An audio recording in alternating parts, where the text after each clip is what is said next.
Well, Matt, we got Prashant on the line. What do you want to ask him? I guess my question would be, since we can't do a deal without any money, what's the advice for getting started to raise capital? See, the advice for getting started for raising equity is to start reaching out to your contacts. Your phone is your most important piece of contact. You have the phone book. You start reaching out to them and kind of bringing everybody up to the speed of what you are doing. Second is your branding, how you can become a little bit on the social media. Try to portray yourself as an expert in a syndication business. I'm Brian Briscoe, host of the Diary of an Apartment Investor podcast. And this podcast is different than everything else out there. I bring together a new and an experienced investor on each episode, and I let the aspiring investor ask the questions that they need answered. So if you're an aspiring investor yourself, you probably will have the exact same questions. Now, before we get to this episode, make sure you hit the subscribe button below and that little bell to make sure you get notified every time we post a new episode. And now, enjoy the show. Welcome to the Diary of an Apartment Investor podcast. I'm your host, Brian Briscoe. Very excited for today's show. We've got a two-time guest with us today in Prashant Kumar, and we have our aspiring investor, Matt Strayer, with us. So very excited for today's show. And gentlemen, welcome. Matt, Brian, thank you so much for inviting. I'm honored. Thank you. Yeah. Thanks for having us. Absolutely. So Prashant, you're going to be up first. We're going to talk a little bit about you, and go ahead and tell us a little bit about yourself and give us an idea of your background. See, I come from a very humble background. I grew up in a joint family in India, obviously, and had education in one of the top institutes in India. Came here about 25 years ago, worked in multinational companies, as a highly paid consultant. But as you asked, what is my why? My why was always to give back to the world, and that kind of brought me to real estate. So I have done a lot of work in multifamily space. I'm doing a lot of work in senior assisted living space, and besides these two, I spend a lot of time helping folks meditate, gain peace in their heart. And that I do as basically just as a voluntary work. Yeah. So I have kind of covered three facets of life. Trying to provide good accommodation to our folks. Then once they move on, I provide independent living, assisted living, and memory care. And besides that, at a spiritual level, I personally am helping out, not as a business, trying to give them peace and help them meditate. This is my biggest why. Nice. And for that, I ended up quitting my job and I'm doing what I'm doing. All right. I love it. I love it. So from high paid consultant to real estate investor, what did that transition look like? Was it a kind of a gradual thing? Was it just I'm quitting and I'm launching this? What can you give us some details on that transition? Yeah, so that transition is a very tricky transition, right? I mean, you have to pay your bills also, right? So I ended up coming into real estate. I ended up buying a few homes, single family homes, realized that it's not my cup of tea. Then I started buying multifamily, and, I found the gold at that time. I was buying single family. It was taking me like 3 months to close a deal. I bought one multifamily in a small time frame, 24 units in like 15 days. Bank wanted to close sooner. I closed it. And that the cash flows even today. I don't even lift the finger. So I realized that, multifamily, yes, money dries up. You have to come into syndication. And that kind of took me to the next level. I jumped into syndication. And yes, to your point, it was a gradual transition. You cannot just quit your job. You get paid so much, you have bills to pay. So that helped me. I mean, over a period, it took me about 5 years, by the way, to quit my job, So I had to reach to the financial freedom number to be able to quit my job and do this full time. Yeah. So, but I'm doing it for last 1.5 years full time, and I like it. Yeah. Nice. So been doing it about 1.5 years now. Something I want to ask you about. You did a conference a couple of months ago. Is that going to be an annual conference? Yes, we did a conference in November. Mhm. and we became part of another group, Mhm. and we collaborated with them, and we did a conference in April timeframe, March timeframe. So Mhm. our personal conference, Cash Flow Champs, we do it every year in November. Okay. But besides that, we had collaborated with Real Estate Hero, Tim Mai's organization, to conference with him that we Mhm. did it in March. To Okay. answer your question, yes, we will be doing these conferences probably yearly. We'll Nice. see how the future holds, maybe more than that.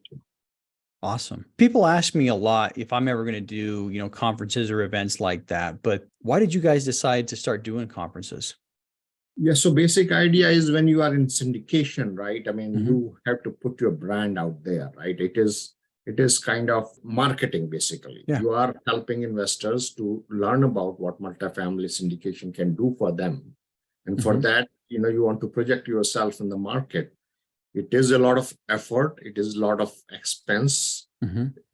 It kind of puts you kind of a little bit back, Yeah. because you are focusing on that rather than doing your deals. But after the conference, people know you a little bit more, and hopefully it kind of accelerates your progress also. Mhm. So if one contact in one conference is, if you find a good contact, then kind of go to the next level right there. Yeah. So the basic idea is a selfless service. Obviously, Mhm. we don't charge anything for our conference. There's no fees. Yep. We end up getting some sponsors, so we get some money from them. Mhm. But overall, yes, you take a step back, but you move forward also a little bit. Yeah. So, I mean, the future will tell us, whether we'll do a lot of them or not, but Mhm. at least for now, we are doing yearly. Nice. Your philosophy on the conference was you're using it as a marketing tool, get your name, get your brand out there, see how many people you can meet and how many people that could potentially be partners or investors later. I like it. Yeah. That is correct. Yeah, that's what it is. Yeah. When I spend money going to conferences, it's probably nothing close to what you guys spent to host the conference. It's the same thing. It's like, okay, I'm going to pay several $1,000s to, fly, stay in a hotel, conference tickets, everything else. If I get one person to invest, 50 or 100,000, that's kind of like my break even. One person who invests 50,000, I break even. Anything better than that, and it's all profit. So, well, cool, interesting. So let's do this. I know you've been involved in several properties. Your bio says, I think, 1,228 total units. Let's talk about, one of those properties. Pick your first or your favorite, and give us some idea of the type of things you guys do. See, basically, when I started, as I said earlier, I bought one property within 15 days time span. Yeah. To be precise, December 22nd to December 12th to December 27th, I closed the property. Nice. And all I had to do in terms of the documentation was to send my PFS and SREO to the bank. And bank wanted to close before the year end, so I closed it. It helped me gain confidence that, at that time, I was like a newbie. The people like me can buy a $2 million asset or, $1.5 million asset in 15 days. Let's explore it a little bit more. I ended up buying another one, 72 unit, direct from the seller. I did a campaign. I sent letters, and somebody called me back, and I spent a couple of $1,000s, for that campaign, and I ended up buying a property, and that property makes me upwards of, I shouldn't say upwards of tens of thousands of dollars a month, and I don't lift the finger, But after that, of course, you are out of money. You don't have too much cash in your bank, right? So then we started doing syndication. I got involved into bigger deals, 400 units, 500 units. Some of the deals we have, those bigger deals, very heavy lift deals. Yeah. Because of being in the industry, I had a lot of contacts. So I was able to, raise, a couple of $1 million per deal. And that kind of was a trajectory for me to get into the deals, right? So that's how I started, and just never stopped. I just kept on doing deals after deals. I mean, there are times when I lost some money here and there. Like anything else, losses do occur in life. You have to wipe your tears and move on. Yeah. So in the beginning, I had deals. I did bigger deals. Like 400 unit deal, which gave me returns and my investors return over 3-year period. they got like 25% annualized return on their money.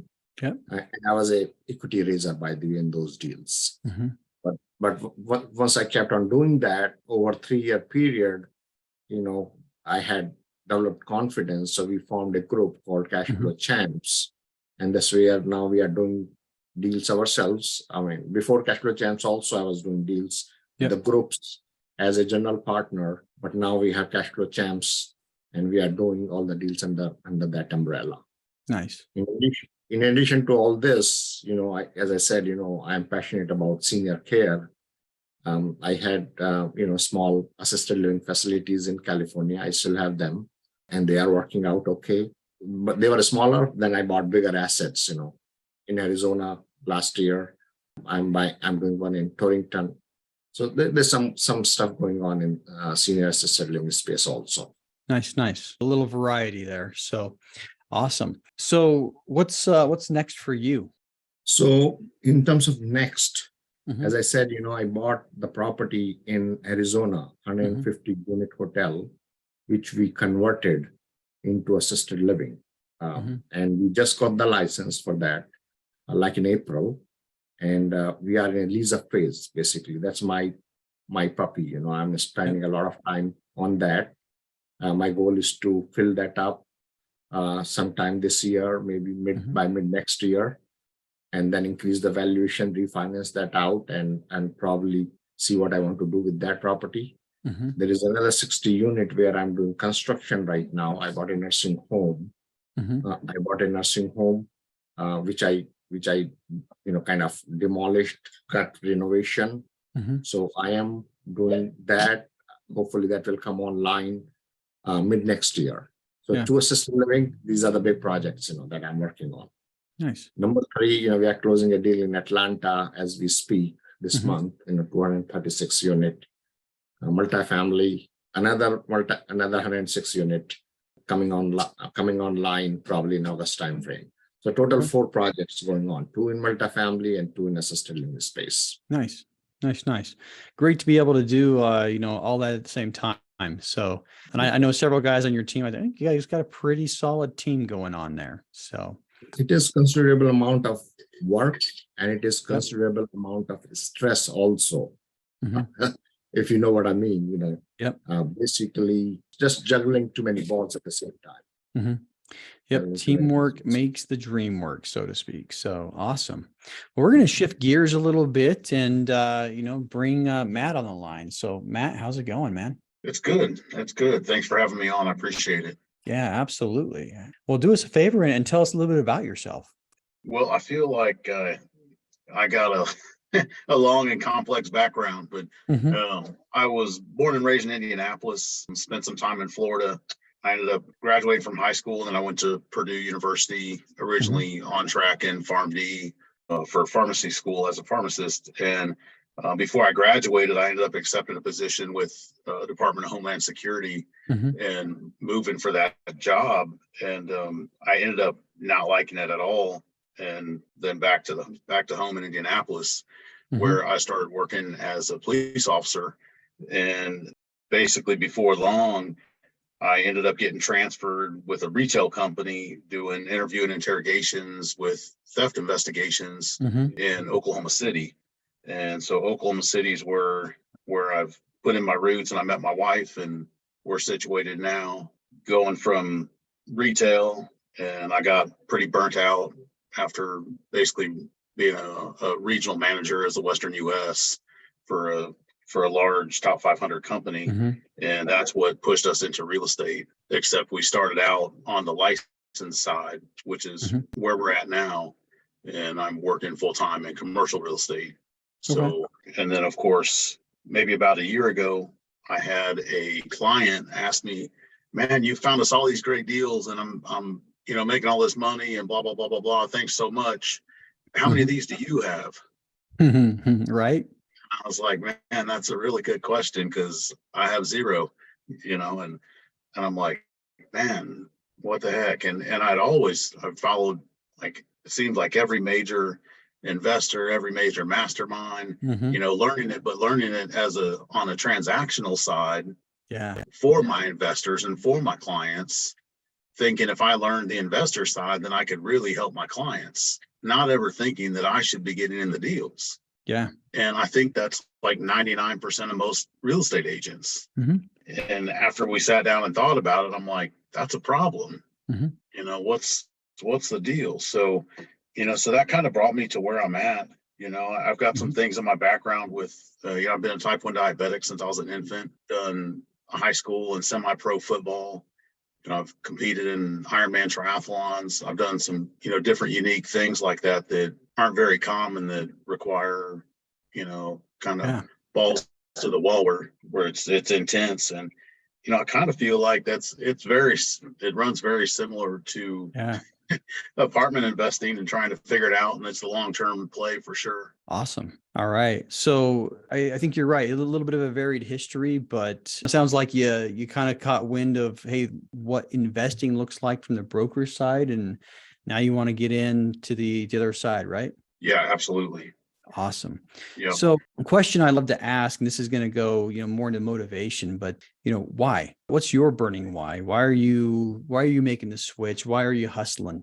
Well, initially, and selfishly, it's money, but I've got a burden of student loans that is as much as my house from pharmacy school, and I had to figure out a way to pay for them. So I'm like, if I could buy a single family home that can offset my student loan payment, then I could buy another one and another one, another one. Before you know it, these properties will be paying for my student loans.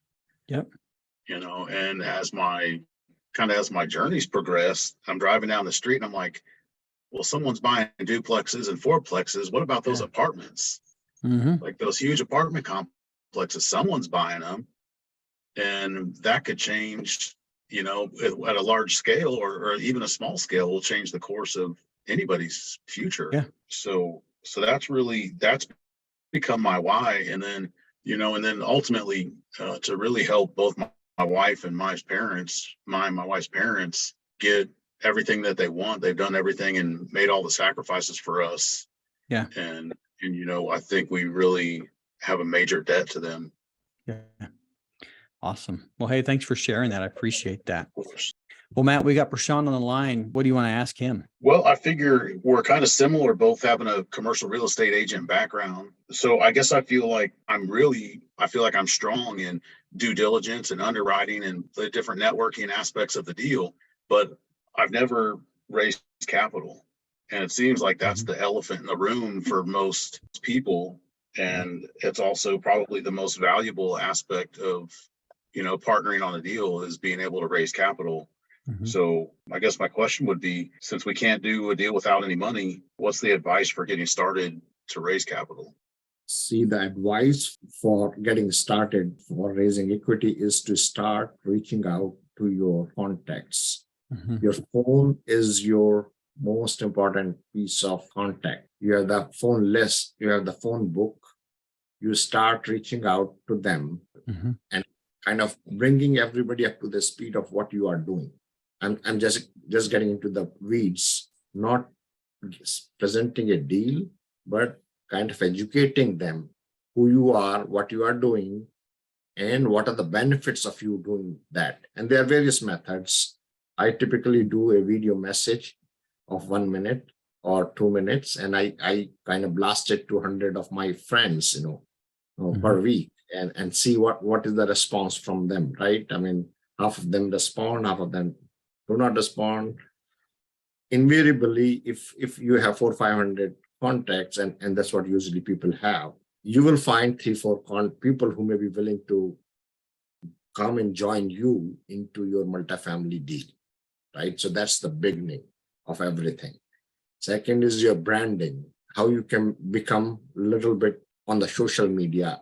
Try to portray yourself as an expert in a syndication business, try to associate yourself to a group who's doing this already, rather than you inventing the wheel yourself, right? So that's why sometimes, these coachings come handy also, because in those coaching groups, you are able to connect and find the opportunities and become general partner.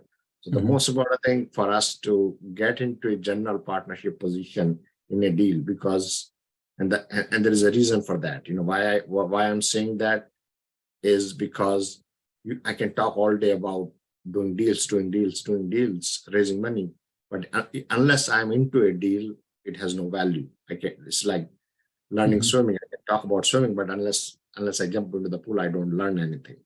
Yeah. So important thing is for us to get into a deal so that we learn a lot and expand your network. Basically, expanding the network.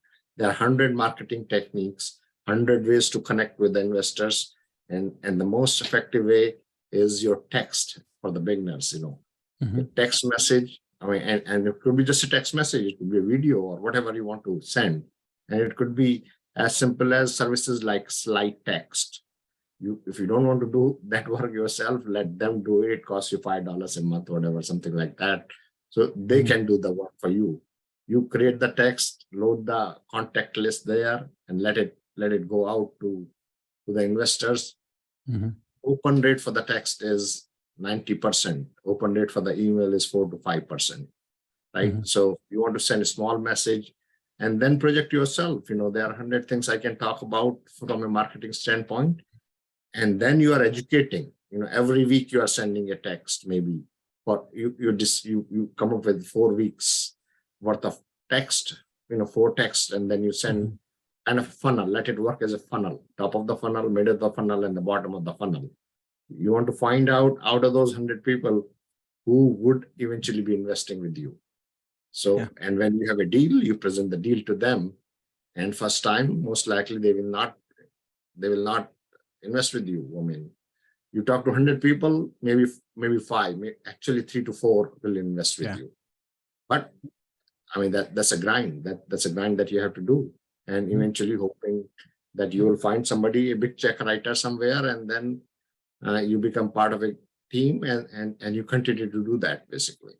Yeah, great advice there. I mean, I think going back to what he said up front is it just starts by talking to everybody. Talk to the people send that email out to everybody that you know, or send that video message out to everybody you know.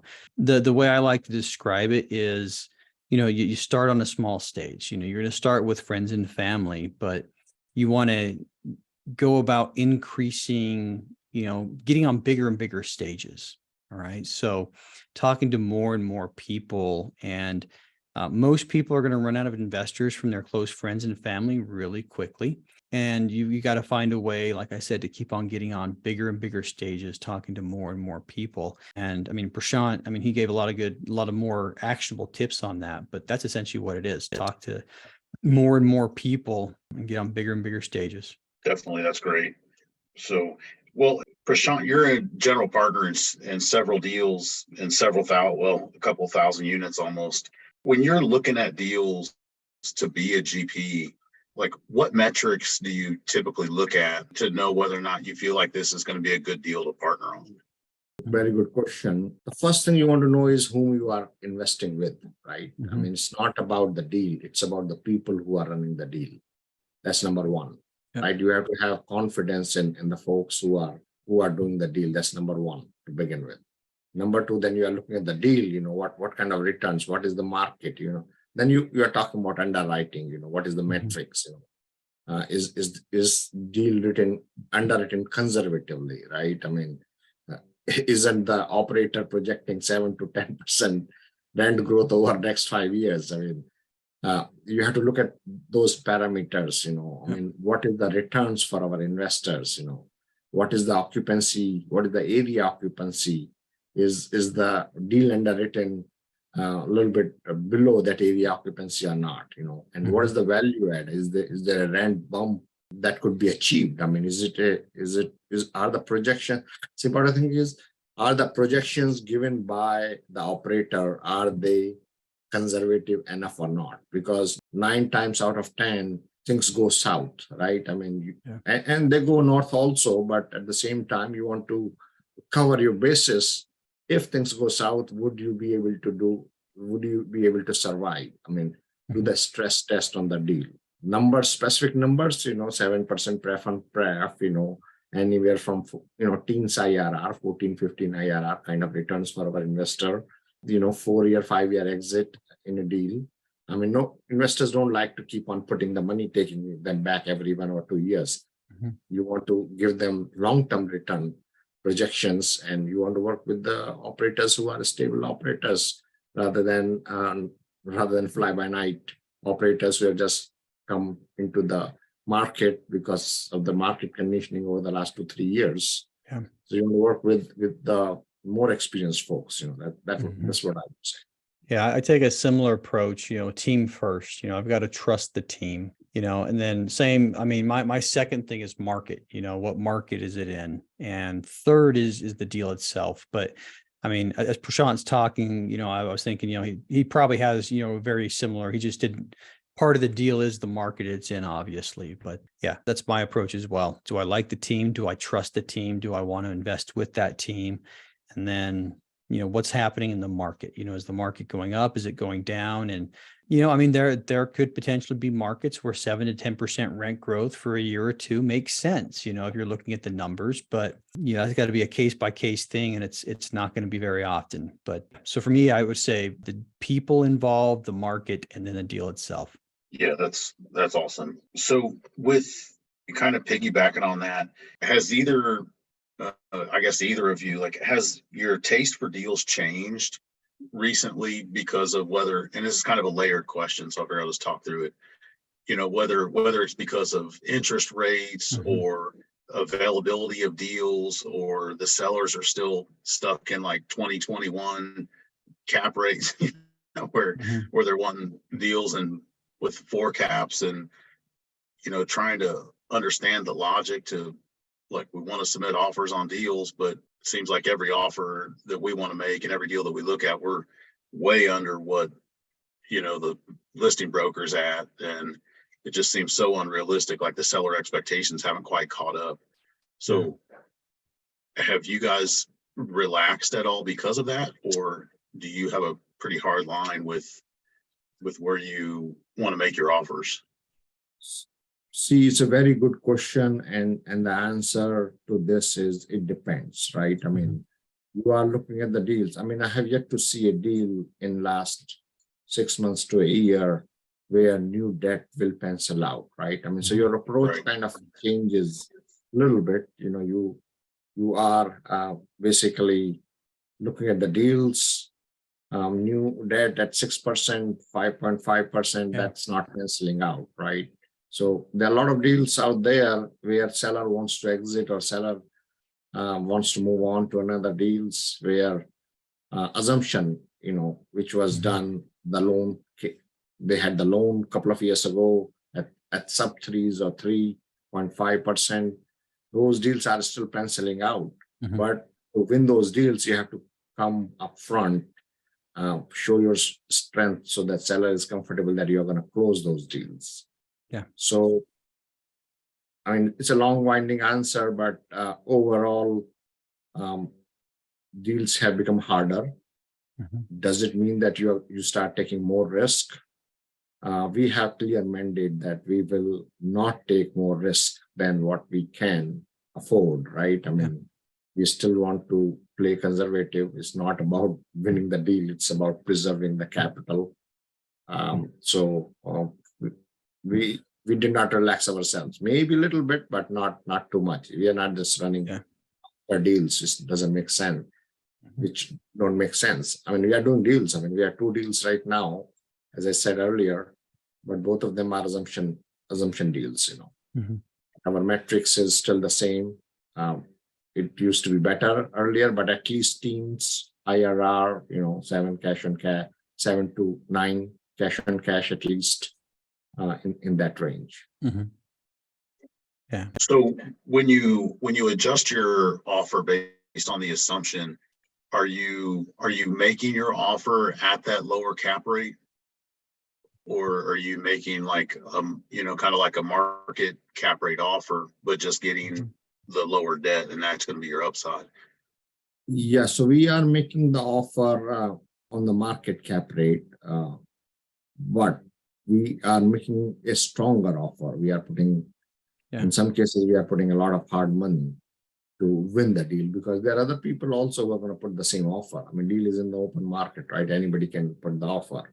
but you have to come with a bigger momentum, stronger team, and put in probably hard money, so that seller feels comfortable, right? Seller doesn't want to lose time also. So, I mean, you are not going to buy things at a high. You are not going to be able to buy things at a higher cap rate, right? Than market cap rate. Sellers are not giving up on their price expectations. So it is up to you how you win those deals. I mean, that's a strategy that we are implementing. We are not relaxing on our dollar figures, but we are adopting a slightly different approach where we come in with a stronger offer. And we won two deals. I mean, humbly speaking, I'm not proud. I'm not boasting about it, but yes, it did work for us. Yeah, we're doing loan assumptions as well. I mean, we're working on several actually right now. But yeah, I mean, as far as, criteria and everything else, I mean, my criteria hasn't changed much. What I am seeing is we are putting out fewer offers, but we're getting a higher percentage of them. 2 years ago, every time anybody put in an offer, there was a multiple bid scenario. And so, there were a lot of deals that could pencil, a couple of years ago with where interest rates were, and that you look at and you're like, okay, that makes sense. I think we can hit our return metrics and everything. Yeah, I don't think my return metrics have changed significantly. I think most investors are happier with a little lower IRR than they were a year or two ago. So we have a little more room to make things pencil, but yeah, like I said, we're very happy to look at the loan assumptions. I've got several on my plate right now. And I mean, end of the day, we're just trying to do deals. And if sellers have a pie in the sky price, if we can come close to that number, we'll put an offer in. If we can't, I mean, that's fine. We'll move on to the next one. Yeah, that's awesome. Got to obviously play it safe and protect our investors. So the number one rule of the game. So, and I guess my last question, well, not so much question, but the whole idea of senior care is super exciting to me. I was listening to some stuff with Vinny Chopra and, how they're making like ultra luxury senior communities. And I just thought that was super cool. My wife's background was in a senior living center in Oklahoma City. And though it is one of the better facilities here, I was just thought it was such a big difference between where she was working, even though it's nice, compared to some of the real high-end facilities. So there's definitely some space in the market, probably throughout the entire US to come into that, because everybody wants their loved ones to be in great care and have amazing amenities to stay in. Nobody wants to walk into a bad facility for their parents to be living there and not enjoy it. Yeah, no, I mean, it's a good point. I mean, good to hear that, you have interest in senior assisted living. I mean, I was on a webinar today. I mean, 10,000 people are coming to an age every week that they need space, basically. Yeah. The supply for that is half of the demand. I mean, all the new construction that is happening in this space, supply is just half the demand. I mean, it's just a pure simple fact. So in the long run, where is it going? I mean, there is a supply, there's a demand, which is increasing every day, right? So there's a gap, and that gap is increasing. And they're calling it, as Vinny Chopra also says, they're calling it as a silver tsunami, right? That is about to come. I mean, I started going into that space because of my passion.